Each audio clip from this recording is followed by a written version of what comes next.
मेरी तरफ से सभी विश्वासी भाई बहन, माता पिता, प्रभु के दासगण, जय मसीह की। मैं पास्टर जागेश्वर मुर्मू। मैं आप लोग के बीच में कुछ वचन को आज बांटना चाहता हूं, और वचन यही बांटना चाहता हूं कि विशेष करके आज हम यीशु मसीह को ग्रहण किए हैं, लेकिन कई लोग कई सोच के अनुसार ग्रहण किया है। यानी कि इस पृथ्वी पर हम लोग कुछ दिन आए हुए हैं, और कोई भी हमेशा पृथ्वी पर हम लोग नहीं रहेंगे। लेकिन कई लोग ये भी सोचे कि यीशु को ग्रहण करेंगे तो हमारे ज़रूरत को पूरा करेगा। हाँ, ज़रूरत को पूरा करेगा, सही बात है, लेकिन हमारे इच्छा के अनुसार नहीं, बल्कि प्रभु यीशु मसीह की इच्छा के अनुसार। कई लोग यीशु को ग्रहण करते हैं और उसका एक सोच क्या रहता है कि हम यीशु को ग्रहण करेंगे तो मेरा अच्छा घर होगा। कई लोग का सोच क्या होता है, यीशु को ग्रहण करेंगे तो अच्छा गाड़ी लेंगे। कई लोग का सोच ये होता है कि यीशु को ग्रहण करेंगे तो हमारा परिवार बहुत अच्छे रहेंगे। ये सोचना कोई गलत बात नहीं है, आप और हमें सोच सकते हैं, लेकिन हम प्रभु का वचन से देखेंगे, प्रभु का मर्जी क्या है उसके बारे में हम थोड़ा सा बाइबल से हम देखेंगे। आइए मेरे साथ बाइबल को निकालेंगे, मत्ती 6 अध्याय और 10 पद को पढ़ेंगे।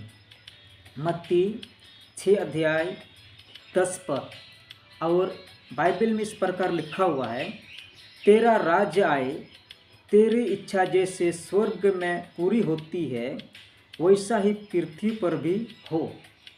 तो ये एक प्रार्थना कर रहा है। हमारा देखेंगे कई सारा प्रार्थना हम लोग बैठते हैं तो कई एक विषय को प्रार्थना करते हैं, और ख़ास करके जब हम लोग प्रार्थना में बैठते हैं तो अपने विषय को पूरा मन और लगन लगा के हम प्रार्थना करते हैं। जब दूसरा का प्रार्थना का विषय के लिए हम प्रार्थना करने के टाइम उतना हम मन लगा के प्रार्थना नहीं करते हैं, है ना? क्यों?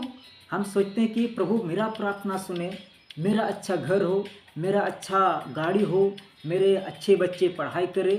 अपने के बारे में ज़्यादातर सोचते हैं और अपने लिए बहुत ज़्यादा मन लगा के रो रो के प्रार्थना करते हैं, क्योंकि हमारे संसार में रहने के समय में अपने इच्छाओं को, अपना ज़रूरत को पूरा करने के लिए हम क्या करते हैं? प्रार्थना करते हैं। लेकिन यहाँ पवित्र वचन, पवित्र बाइबल में यीशु क्या प्रार्थना कर रहा है? तेरा राज्य आए। क्या कहता है कि तेरा राज्य आए, और क्या बोल रहा है? तेरी इच्छा जैसे स्वर्ग में पूरी होती है वैसे ही पृथ्वी पर भी पूरी हो। आज एक गाड़ी के लिए आप प्रार्थना करते हैं, आपको एग्जाम्पल देते हैं। अगर गाड़ी के लिए प्रार्थना करते हैं, प्रभु मुझे गाड़ी दो, प्रभु मुझे गाड़ी दो, बार बार प्रार्थना करते हैं। अगर वह प्रार्थना विषय, उस प्रार्थना का जवाब आपको नहीं मिलता है तो आप निराश हो जाते हैं, आप दुखित होते हैं। क्यों? अरे मैं तो प्रभु के लिए प्रार्थना विनती करता हूँ, मैं चर्च जाता हूँ, लेकिन मेरा प्रार्थना प्रभु ने नहीं सुना। लेकिन प्रियो, यीशु मसीह जब इस पृथ्वी पर आया तो वे अपनी इच्छा के अनुसार नहीं, बल्कि पिता का इच्छा के अनुसार वे अपने जीवन को आगे बढ़ा रहा। इसलिए कहता है, हे पिता, मेरी इच्छा नहीं बल्कि तेरी इच्छा पूरी हो। आज आप जिस विषय के लिए प्रार्थना करते हैं, उस विषय प्रार्थना से पहले आप एक बात को सोचना है, प्रभु मैं गाड़ी के लिए प्रार्थना कर रहा हूँ, आपका इच्छा है तो मुझे गाड़ी लेने के लिए मदद करना।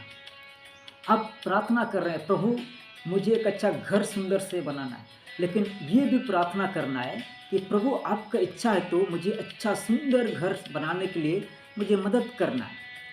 तो हमें क्या करना है? अब हमारी इच्छा को पूरा करने के लिए प्रभु से प्रार्थना करते हैं, और जब पूरा नहीं होता है तो हम निराश हो जाते हैं, दुख हो जाते हैं, या हम प्रभु का सेवा से भी या प्रभु को आराधना से भी हम धीरे धीरे करके क्या हो जाते हैं? हम पीछे मुड़ जाते हैं। लेकिन आप आज निराश नहीं होंगे। बस एक चीज़ क्या करना है कि आप हमेशा सोचना है, प्रभु जिस विषय के लिए प्रार्थना करते हैं उस विषय से पहले आप ये प्रभु से प्रार्थना करें, प्रभु अगर आपका इच्छा है तो मेरे जीवन में ये आशीष पूरा होना है। क्यों? हम लोग पवित्र वचन, पवित्र बाइबल में हम लोग देखते रहते हैं कि यानी कि प्रभु का इच्छा, प्रभु का योजना पूरा होना बहुत ही जरूरी है। हालेलुया। विशेष मैं एक और उदाहरण देना चाहता हूँ। एक व्यक्ति का जब शादी होता है और शादी होने के बाद 2 साल 3 साल होने के बाद वे लोग को एक इच्छा आता है कि मुझे बच्चा बहुत ज़रूरी है, बच्चा का इच्छा आता है। लेकिन वे बच्चे के लिए प्रार्थना करते हैं, अगर नहीं मिलता है तो क्या हो जाते हैं, दुख हो जाते हैं। चलो कुछ दिन बाद प्रभु का इच्छा, प्रभु का मर्जी आया, प्रभु ने उनको एक बेटी को दिया।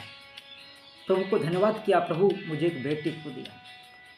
लेकिन फिर उसका इच्छा क्या रहता है कि मुझे चलो दोबारा परमेश्वर से हम प्रार्थना करेंगे एक बेटा के लिए। प्रार्थना किया, प्रभु से विनती किया। कुछ 2 साल बाद एक फिर परमेश्वर ने क्या किया, उनको फिर बेटी दिया। वे क्या हो गए, निराश हो गए। फिर कुछ दिन बाद प्रभु से प्रार्थना कर रहे, प्रभु मुझे एक बेटा चाहिए, क्योंकि 2 बेटी होगी, अब मुझे एक बेटा चाहिए। प्रभु से प्रार्थना कर रहा है, प्रभु हमें एक बेटा चाहिए, हमें एक बेटा चाहिए। प्रभु से प्रार्थना कर रहा है। फिर 2-3 साल के बाद फिर बच्चा होता है, वो भी बेटी हो जाते हैं। तो उनके जीवन में क्या होता है कि धीरे धीरे निराश हो जाते हैं, मन को दुख कर देता है। जो प्रार्थना करते उस प्रार्थना को धीरे धीरे उनका जीवन में कमी हो जाता है। जो चर्च जाते हैं धीरे धीरे उनका चर्च जाना कम हो जाता है। जो बाइबल पढ़ते हैं वो धीरे धीरे कम हो जाता है। जो उपवास करते थे वो भी धीरे धीरे कम हो जाता है। क्यों? क्योंकि उसका इच्छा था कि प्रभु मुझे एक बेटा दे, लेकिन उसको नहीं मिला, इसलिए क्या हो गया, दुख हो गया। सच में हम कई बार ऐसे हमारे जीवन में हो जाता है। घर के विषय हो, गाड़ी के विषय हो, बच्चा पढ़ाई का विषय हो, या बहुत सारे हमारा ज़रूरत के लिए हम प्रार्थना करते हैं, अगर नहीं होता तो हमें क्या होते हैं, दुख हो जाते हैं। लेकिन आज पवित्र वचन में क्या देखिए हम लोग कि प्रभु पिता तेरी इच्छा, उस व्यक्ति को प्रभु को धन्यवाद करना चाहिए कि पिता हमें बेटी दिया, प्रभु धन्यवाद। दूसरा बार भी प्रभु को धन्यवाद करना चाहिए कि प्रभु अपने बेटी दिया, धन्यवाद। लेकिन वे क्या होते हैं, निराश होते हैं। क्यों हुआ? क्योंकि अपनी इच्छा पूरा करना चाहते हैं। हम लोग कई बार अपनी इच्छा पूरा करना चाहते हैं और नहीं होने के बाद, पूरा नहीं होने के बाद हम लोग निराश होते हैं। लेकिन प्यारे भाई बहन, मैं विश्वासीगण को ये कहूँगा कि 2026 में आप निराश नहीं होना है, आप दुख नहीं होना है, आप सिर्फ प्रार्थना करना है, प्रभु हमारे जीवन में हमारी इच्छा नहीं, आपका इच्छा पूरा हो। अगर ये हम प्रार्थना करेंगे तो जिस विषय के लिए आप प्रार्थना किया था पूरा नहीं हुआ तो आप दुखित नहीं होंगे, क्योंकि आप ये सोचेंगे चलो कोई बात नहीं है, ये प्रभु का इच्छा नहीं था।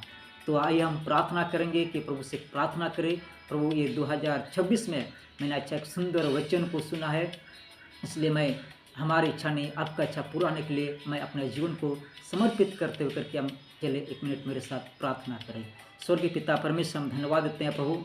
सच में संसार में रहते हैं हम लोग कई बार अपना इच्छा को चाहते हैं और अपना इच्छा पूरा नहीं होने के प्रभु जी हम लोग दुख होते हैं, आपसे दूर हो जाते हैं। लेकिन आज प्रभु हालेलुया, आपका वचन में देखने के अनुसार, यीशु अपने प्रार्थना के अनुसार हम लोग प्रार्थना करेंगे प्रभु, हम लोग की इच्छा नहीं, आपका इच्छा पूरा न पाए।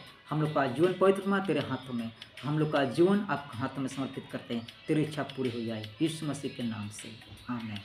सभी लोग को मेरे ओर से जय मसीह की, सभी को धन्यवाद।